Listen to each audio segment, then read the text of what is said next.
As many of the businesses and restaurants around Fort Collins have been closing, the best way I have found to stay sane during this pandemic has been hiking.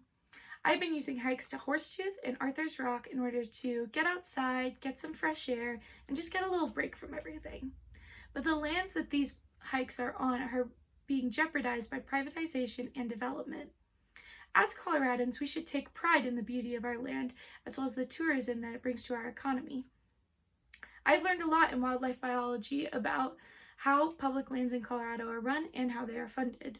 And the CORE Act, or the Colorado Outdoor and Recreation Economy Act, is the best way to help preserve and protect these lands for generations to come. Let's look first at what are public lands. Well, public lands are local, state, or federally owned lands that the public can use for hiking, biking, fishing, or hunting. 3 local public lands for Fort Collins are the Laurie State Park, the Poudre River Valley Wilderness Area, and the Boyd Lake State Park, as found on a map on publiclands.org. Public lands are also integral for determining the character of a state. Joe Neguse even quotes that public lands are rooted in the foundation of our state's economy and inspire our commitment for sustainability and define character.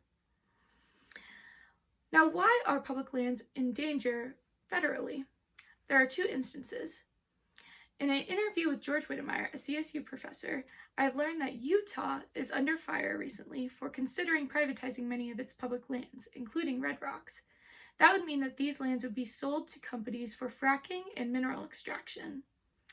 The other is an article from KUNC.org, which talks about the new head for the Bureau of Land Management. The Bureau of Land Management is the bureau that controls all federally controlled public land.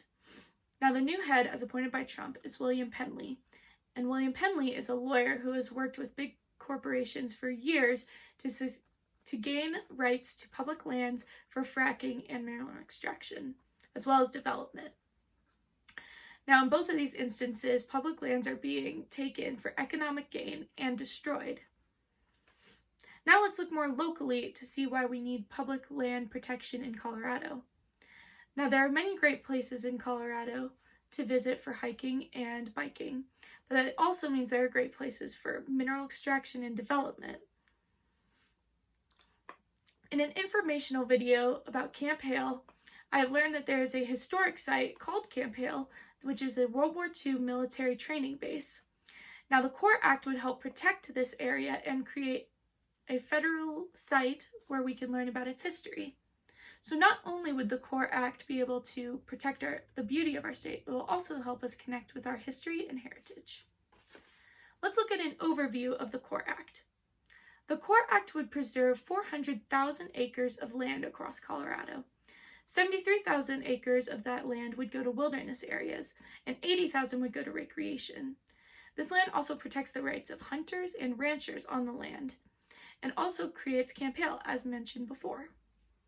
Now, this act is actually the combination of 4 acts combined, as stated on Senator Bennett's website.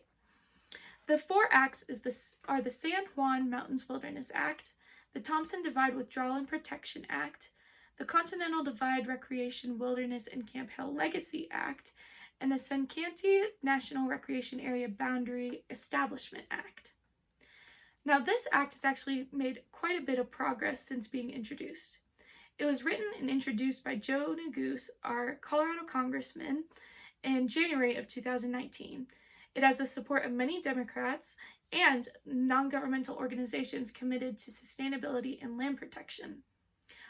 Also, many CEOs of outdoor recreation companies such as Patagonia, Columbia, and Icelandic Skis are in support of this act, as well as commissioners for many of the surrounding counties, which would include Eagle, Summit, and Pitkin. Senator Michael Bennet is also a supporter of the act, and according to govtrack.us, the act passed through the House in October 31st, 2019. However, according to the Colorado Sun, the act will have a much harder time passing through the Senate due to it being Republican-controlled. Republicans are not as much in support of this act because it limits economic gains and possibilities in Colorado. They also are against the act because of Representative Tipton, where most of the land falls is in his jurisdiction, but he does not support of the act.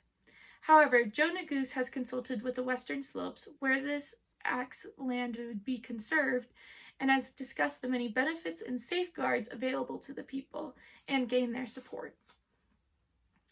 In conclusion, there's always been a struggle between the preservation of nature and the economic possibilities of many areas. And I'm not trying to change anyone's values with this speech. There's always going to be importance placed in both, and both need a balance. Now, this act, I believe, does not destroy the development opportunities for Colorado. It does, however, protect the land for many generations, as well as keep the beauty and promote tourism. So I hope I have shown you the benefits of this act and gained your support. And for more information and to let your support be known, please visit your local representative's website and show your support to this act so that it may be passed through the Senate. Thank you.